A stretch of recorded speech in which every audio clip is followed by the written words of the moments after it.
Hello everyone, I'm Rebecca and I am a big fan of reducing, reusing, and recycling when it comes to costuming and cosplay. And so today we are actually going to be reworking a gown without damaging the existing cosplay in any way. And we are going to be reworking it into a completely different cosplay. And it's all starting with this blue dress right here. Now, longtime viewers of this channel may recognize this dress, even though you're only seeing a little bit of it, but it is my Felicity Merriman cosplay, specifically her Christmas dress. And we are going to be reworking it this week into a Snow White cosplay. So there's a whole big group of us who, for Rose City Comic-Con, we are doing Rococo Disney princesses, as in 18th century Disney princesses, but kind of that sort of over-the-top Rococo vibes. And quite some time ago, I picked out that I wanted to do Snow White. And originally, I was going to make an entirely new sack-back gown, as in a robe a la Francaise with the big pleats in the back. I was going to make an entirely new gown for this Snow White costume, and I was going to do it by rebuying the exact same fabric that I used for Felicity, which I will link down below in case you guys are interested in it. It's just a poly taffeta that I got on Etsy, but it has actually been great, and I would buy it again. But then I realized, why don't I save myself the trouble? There is not a requirement for our Disney Princess group that we are wearing robe a la Francaise. This is a robe a la Anglaise. And what we are going to be doing is going to be turning it into a robe a la Piedmontaise. My French is not great, but basically a robe a la Piedmontaise is kind of like a Francaise, where we have the big pleats in the back, but they're not actually connected to the back of the gown of the bodice, and then they're incorporated back into the skirts. Basically this right here. And so I had this idea to take my robe a la Anglaise, this blue base. We are going to be making a brand new petticoat for it, which is the skirt in front. Right now you are just seeing literally the under petticoat, but I'm going to be making a golden yellow petticoat with all of the ruffles and decoration, etc. I'm going to be making a new stomacher, and that is going to be red, because Snow White's colors are blue, yellow, and red. And I am going to be adding red details elsewhere in the gown, and I'm going to be adding those pleats in the very back of the gown, also out of red, to represent her cape. And frankly, I am really excited to be able to reuse my Felicity gown here. And again, I'm not going to be doing anything that permanently changes this gown so that I can still wear her as Felicity as well, because I've worn my Felicity cosplay a lot, and I plan to continue wearing it because I really like it. But this is a really great way to get multiple characters out of the same base costume. By the way, if you guys are interested in coming to Rose City Comic-Con as well, I actually have a discount code for you if you haven't purchased your tickets yet. You can use my code LADYREB, L-A-D-Y-R-E-B, and you will save $5 off your tickets. So if you haven't bought your tickets yet, this is the comic convention that is happening in Portland, Oregon, September 11th through 13th, I think are the dates. And definitely use my code, because not only will it help you save some money, but it will also help me out. And of course, I would love to see you there. So the first thing that I did with this was I actually went and I put my Grand Peignet onto my dress form, because I really wanted to be able to make a big gown with this. And I wasn't sure if Felicity would fit over a Grand Peignet because she has worn over pocket hoops, which are a little bit smaller. So I put on the Grand Peignet on the dress form, I put on a petticoat on the dress form, and I put Felicity on, and frankly, it works. It is maybe a little bit tighter by the hem, as in the skirts are parting out wider a little bit more, but that just means that we get to decorate even more of the petticoat. It doesn't look like it's being pulled or strained in any way, so we're just going to have a lot of really lovely, nice golden yellow petticoat showing, which is great because that is such a big part of a Snow White costume. So the next step that I want to do is I actually want to take another petticoat that is meant to go over the Grand Peignet and put it on here so that I can see exactly the dimensions that I need. Frankly, I think I can just pretty much remake this petticoat, which this was the one that I made for my robe a la Francaise last year, and I think I can pretty much use the exact dimensions to make my Snow White petticoat as the base, and then I can just embellish from there. So I'm gonna pop this on the dress form, we're gonna take a look at what it looks like under the gown, and hopefully everything goes well. And something tells me that you probably want to see what I'm making my petticoat out of. So this is a silk du peony. I got this from the LA Fabric District, but I actually ordered this over the phone, if I remember correctly. I think this was from Home Fabrics, but I'm not 100% positive. But I got this a little while ago, and I've got plenty. So unfortunately, I will probably wind up with not enough left to do anything for really any specific project after making this petticoat, but I do have enough where I will be using this for the front and the back. Now, to go with that and to bling it out a little bit, I am actually going to be using this also. So I also got this from the LA Fabric District. I got this last September, and I had actually gotten this with the intentions of using it for my Snow White cosplay that is the D23 doll, which I am still going to be finishing off later this year, but because I want to finish that off as a competition project, I am actually going to be digitizing and stitching out all of the decoration on the skirt myself, and I'm not going to be using this for it. So I have like, I think only maybe a yard of this, if that, but what that does give me is some nice borders on here and a whole bunch of appliques that I can use to really embellish a whole bunch of the skirt and to incorporate that with like ruffles and other self trim that's made out of the skirt fabric. So I'm going to take the dimensions that I need and I'm going to make my base skirt there. It is pretty similar to the 18th century skirt that I showed you guys just a few weeks ago with my Outlander project. It's a little bit different because when we're talking about this large of an understructure, we do actually need quite a bit longer of sides than we do the front and the back. So I did go over this in last year's video of making my robe a la Francaise, but we'll go over some of this as we go on this project as well. I think I have a real problem where I seriously underestimate just how much fabric these types of petticoats eat, because I have ripped 3 horizontal panels over here of the fabric, and that's what I'm going to use for the petticoat. So I'm going to kind of make up new side seams, except they won't be seams, they'll just be pocket slits. But I'm gonna have to cut pocket slits within that because it just doesn't math out to have a seam on each side where the pocket slits would go. And so in any case, those are 3 of those panels. They are ripped to the length that I need for the sides, which is very much not the length that I need for the front or the back. Like we're talking almost an 8 to 10 inch difference between like the length needed for the sides versus the center front and center back.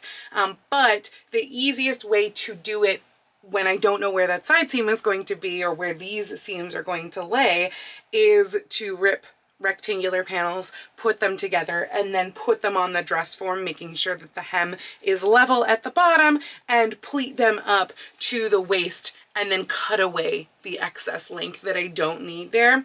Now, what that leaves me is I thought I was gonna have like a lot of this fabric left over for some future project, but not enough for an actual dress or really to be useful. Frankly, I'm probably gonna be using most of this, if not all of this, in this petticoat because I have just shy, like 1 inch shy of 3 yards left of this fabric. And I need to make ruffles and potentially other trim out of this. And it's like ruffled trim when we do this. So ruffles eat fabric like crazy. So that's why this 3 yards is not gonna go very far. But we're in a decent place right now. We're not going to run out of fabric, like that's not a problem, so I'm not worried there. I'm going to go ahead and seam these together after I press them, and once I have seamed them I can start pleating up the waist and figure out where exactly I'm going to need pocket slits to be cut. I've been pleating up the petticoat, and basically the way that I did it was I started pleating just like really straight right at the edge, but I knew that this was going to get cut down. So then I kind of pressed the pleats in place to where I knew about the waist would wind up being, and then I released the pins at the top so that this area is where it is pinned. Now these are going to have to like angle slightly. Right now they are all in exact verticals, like vertical parallel with the selvage, and they're going to have to angle because the waist is angling, because the next step is to get rid of the excess up here and then sort of re-angle those pleats so that they fall nicely as they get to the sides here. And while doing that, I also have to determine where is the middle point where those pocket slits need to be. I think it is literally like right here, even though this yellow pin is the halfway point of the fabric, so like equal amount of fabric back and front. But I think it's just a little bit forward from there that is where the pocket slits need to be, probably here, but there's one pleat that is too loose over here. So I think it actually might wind up being this one, which actually is almost the seam. So it honestly makes me wonder if I can get away with undoing the seam and having that. I'll need to zhuzh the pleats a little because obviously if the seam is an opening, we don't want it to be on the edge of a pleat like this. We would want it to be under a pleat so that it hides a little better. I don't know if I can zhuzh it quite that far, but it's so close to being where the pocket slit needs to be that I'm very tempted to just play around with it until it gets there. Okay, yeah, no, it's not going to work to just open up this pleat because basically what would wind up happening is like if I pull this taut, it looks like a nice amount of fullness. I'm sure it just looks like crumpled fabric to you, but it kind of looks like a nice amount of fullness across the front there. And we want a good amount of fullness there. And in doing that, this seam angles to the front. If I were to pull this to be even with the side, do you see what's happening over here? We've got a big glare from the window, but it just gets so tight and ugly. So no, that definitely cannot be the side slit because we need this to come nice down and kind of at that angle there. The side slit's going to have to sit further up on here so that we can access the pockets through the grand panier underneath. I have just cut the pocket slit. I did 8 1/4 inches long. I might need to make it about 1/4 or even a 1/2 inch longer down there, but that looked pretty good to start off with. And I have it pretty close to where that pin was. That was the actual midpoint. So that means I'm just going to be able to measure that distance and then do the exact same cut on the other side. So that'll make things a little easier and a lot more precise. Then what happens is that the edges are going to need to be folded into a narrow hem and pressed and stitched in place by hand with a tiny little rolled hem kind of all the way around that opening. And at that point, I can finish angling these pleats because I wasn't really able to get into them. I couldn't like get them away from the dress form. But now that we have this opening here, I can get behind this, switch the angle of those pleats so they fall nicely. Same with probably the last couple of them over here. And then we can stitch our pleats into place. The pleats are all now basted into place, and I've cut off the excess that was around here, so a larger section in the center front and center back, and then tapering out to nothing by the time we get to the edge where it overlaps. And now we can go ahead and put on my bias tape waistbands. I just showed you how to do these bias tape waistbands a few weeks ago in the Outlander skirt video. It's the exact same even when you are dealing with an 18th century skirt this large. So I'm going to go ahead and apply the double fold bias tape and we will have a waistband. We have a waistband. So let's go ahead and try this on and mark and press and pin our hem so that we can sew the hem. This size of a skirt is rather difficult to get in the mirror. I have everything on. I didn't put my stays on because the fitted waistband of the grand panier under here will hold everything where it needs to be at my waist anyway. And really, I'm looking for making the hem even, not like exactly where my 18th century waist sits, which is basically here anyway. So anyway, I have it on. It seems like it's a little bit low, kind of here-ish. And that's true, I would say, for this side as well, but maybe not quite as much.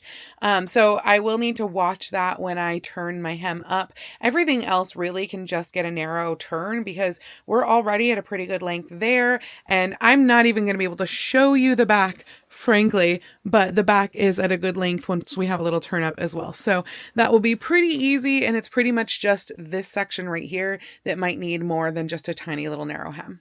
Okay, one reason that I probably should have put on my stays though is that putting the gown on, the gown is actually going to wind up almost certainly shorter than this petticoat because I don't want to hem the petticoat that short that it will be shorter than the gown. I'm actually kind of thinking that what I may wind up doing, since it's the same silk fabric everywhere, I might wind up polonazing parts of this to show more of the yellow. I think that that would still be very pretty, and it would mean that we would not see the, shorter gown than the petticoat. We wouldn't have that issue. So that will be a fix at some point later. But right now, because I'm not wearing stays, I can't even get this remotely closed. So we can't really see exactly how the gown fits over the petticoat anyway.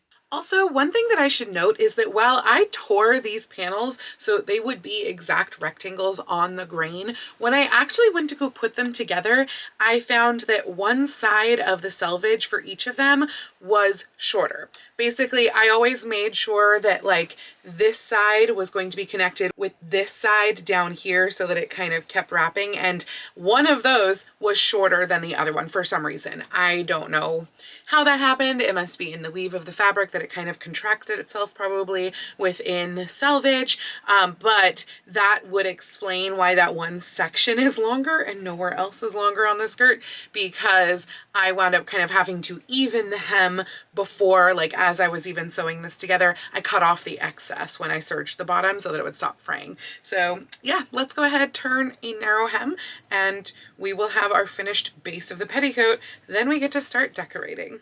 Okay, so first off, I've just finished hand hemming the hem, and now I'm trying to decide on trimmings. So I have this, which is part of this fabric that I hope I showed you. Maybe I didn't. But this I got from the Fabric District, and it is embellished mesh. And my thought was to cut out the border and put that all along the front. I've only done 2 so far because it's a lot of fussy cutting, and well, really it's like 1.5. And I'm trying to decide if I wanted it to go all the way up this section, because that's where it turns into mesh again, or if I want it to stop with this flower motif right here. Because the thing is, I'm planning to do a ruffle, like across the kind of the middle or middle lower, like probably starting right here-ish and then hanging down. And so where those are going up to right now would be overlapped by my ruffle, and so I just feel like that's too high. And now I may be wondering, oh, maybe I should compromise and take it to here. The thing is, what I don't like are these little just like embroidered but not embellished bits. I feel like they're really weird to cut. I mean, I guess I can leave the mesh behind it and no one really is going to notice, but it's just like a little bit odd. But I could cut the flower off right there and have like that much of it and just take off that top little tendril, or I could stop it right here, but that almost seems too short and like it would be almost too dense because there's not enough separation there by the time it slits. So unfortunately, I think that the answer is I have to cut more of this, at least 3 to 4 motifs total, going all the way up. And then I also have to make my big ruffle and play with them together, and maybe also some additional ruffled trim, because I'm planning on doing like kind of swirly ruffled trim, like ruched, narrow trim all kind of around here. And so I think I have to make a lot of the trims first and then play with the scale and like how they come together, because there's a decent amount of space to play with, but also remember that the blue is going to come across here. Now, of course, if I am polonazing up the actual gown, we are going to see more of the side over here. So that's the other thing, is that I have to make sure that I have enough of this motif. Luckily, it's a border on both edges here. So I do actually have a decent amount of this, and I'm fairly certain it's the exact same border. I certainly hope so. Now that I'm looking at it, no, it's the opposite direction.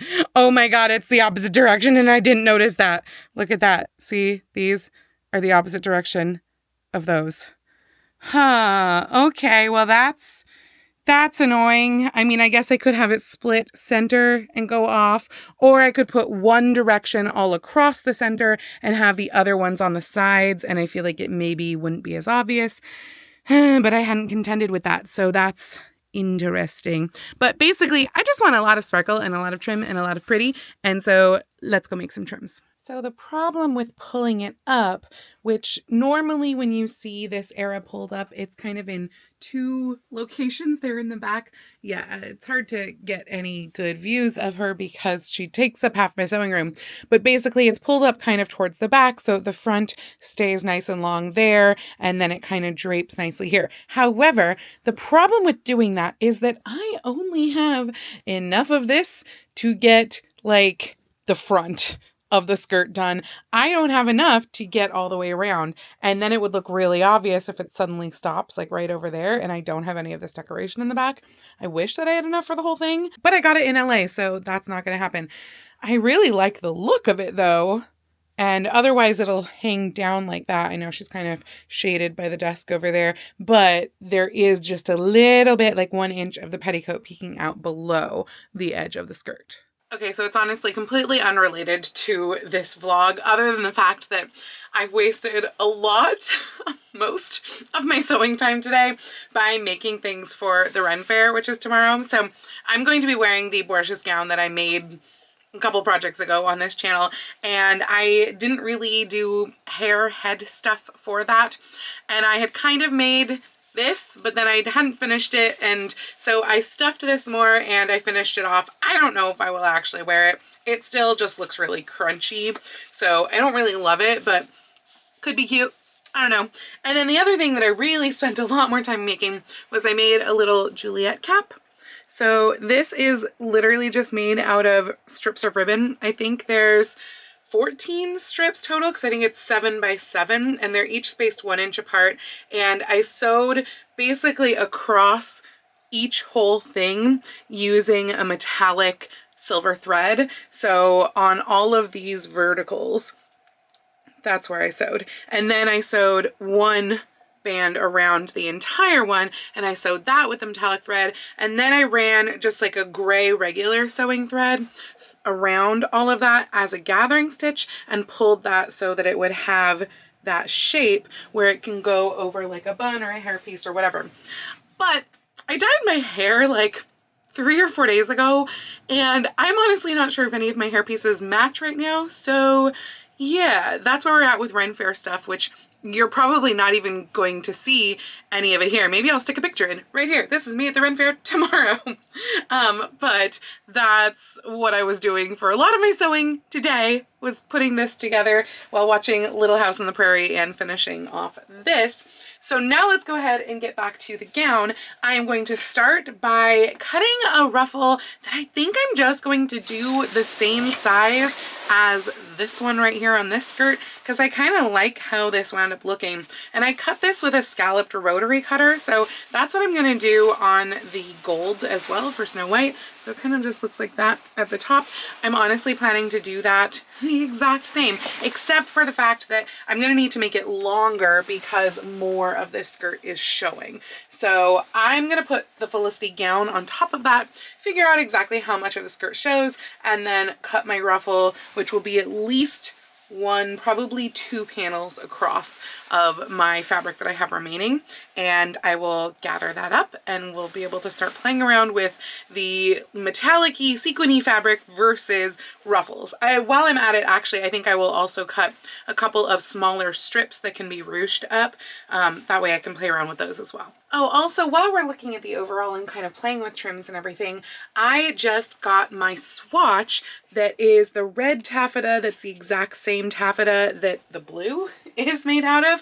This is from Hilda's Just Details on Etsy. I'll link her shop down below, but that's where I bought the blue Felicity fabric in the first place. And she sent me this red swatch.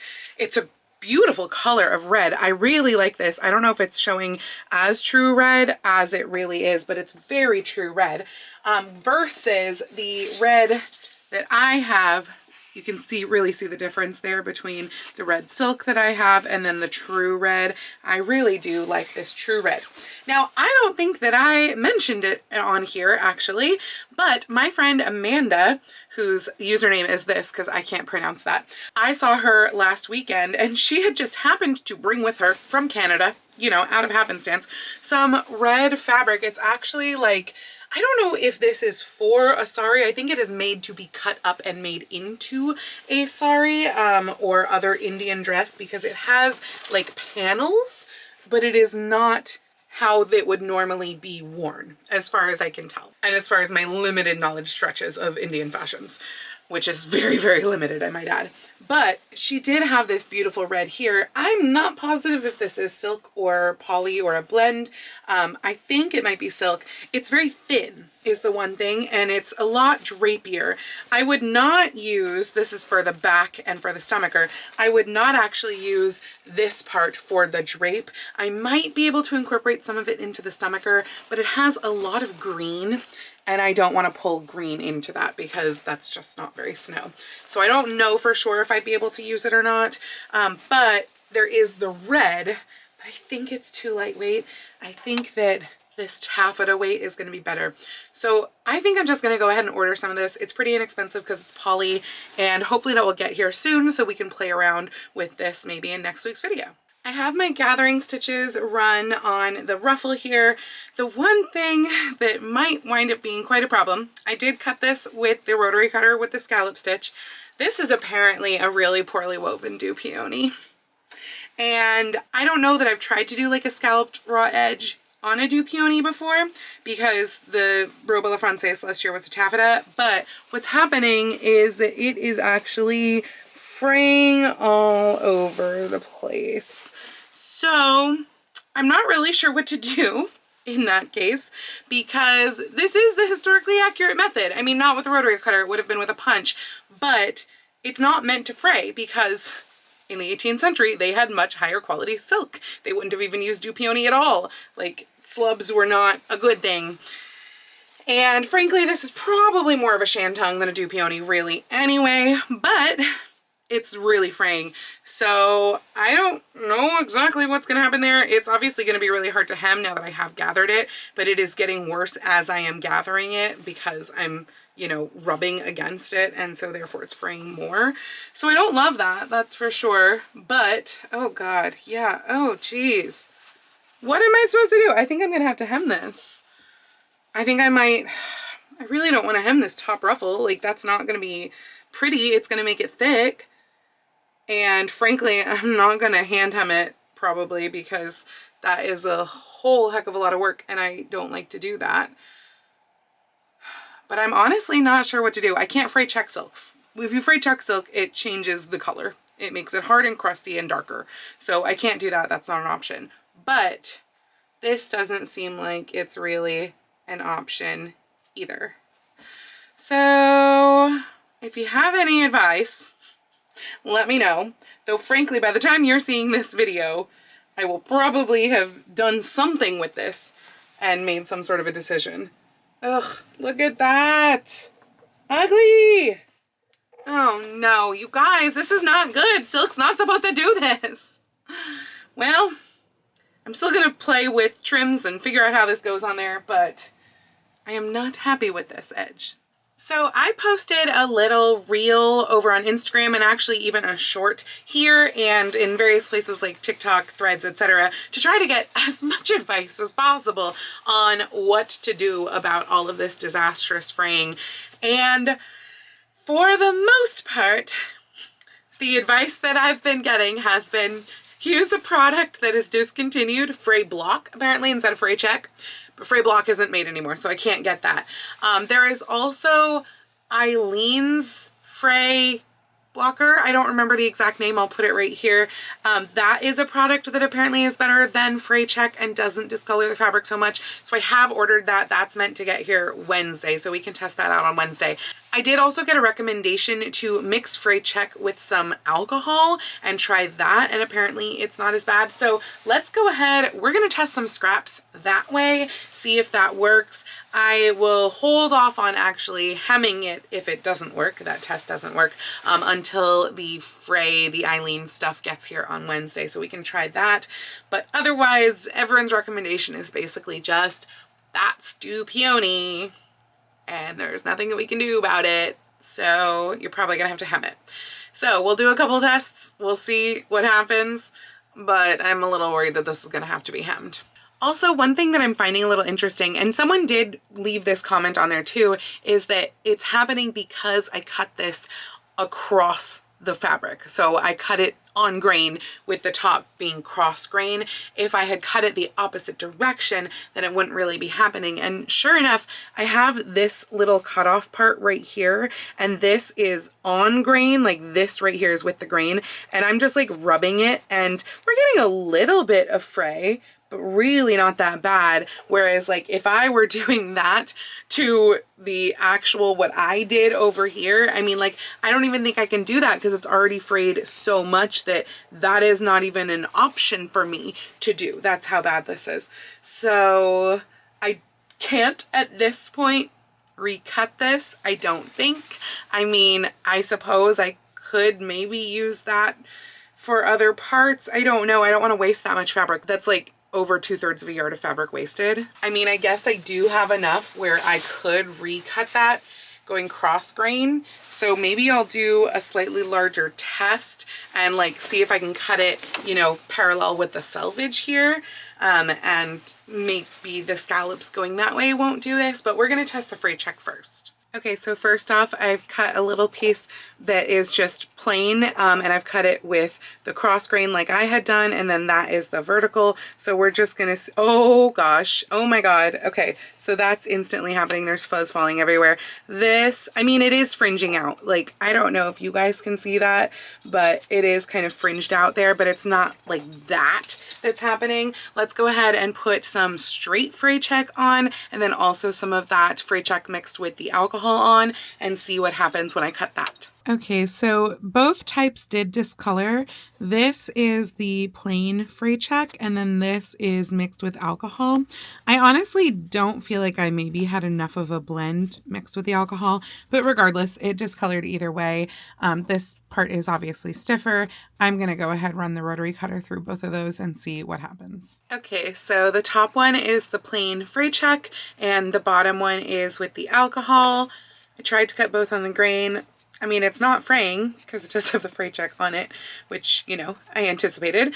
The bottom one is also not fraying, but I do feel like I could see where if it got enough where it could start fraying. I don't know if you can see that at all, but I feel like there's just the tiniest bit of wear that you can see where you can't see it up here. I also don't mind the stiffness up here, but my problem with both of them is the discoloration, because we do definitely have discoloration. I think that if I were able to apply the fray check with something more precise than like the top of the fray check bottle, which that's what I used, and then I smoothed it down with a brush. So I think that if I had this like in a little palette or something and I maybe just brushed it on, I do think that that could probably work. But I'm gonna wait and see if the Eileen's fray stuff, if that does a better job with less discoloration. So we're gonna leave it at that for right now. We're gonna leave the project at this right now as well, because it is actually Monday at this point because of this little fraying debacle.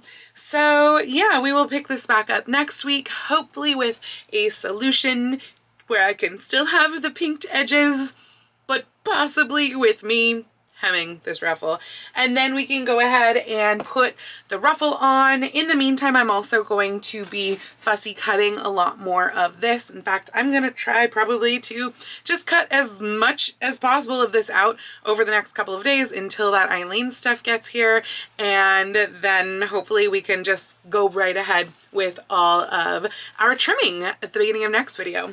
I am also hoping possibly to maybe have the red fabric to be able to work on the stomacher and the cape part next week, but that might take longer. It'll depend on how long shipping takes. So anyway, that's going to be it for this video. If you did like this video so far, please go ahead and click the thumbs up icon. And if you'd like to see more videos like this from me, please go ahead and click subscribe and the little bell icon to be notified every time I post a new video.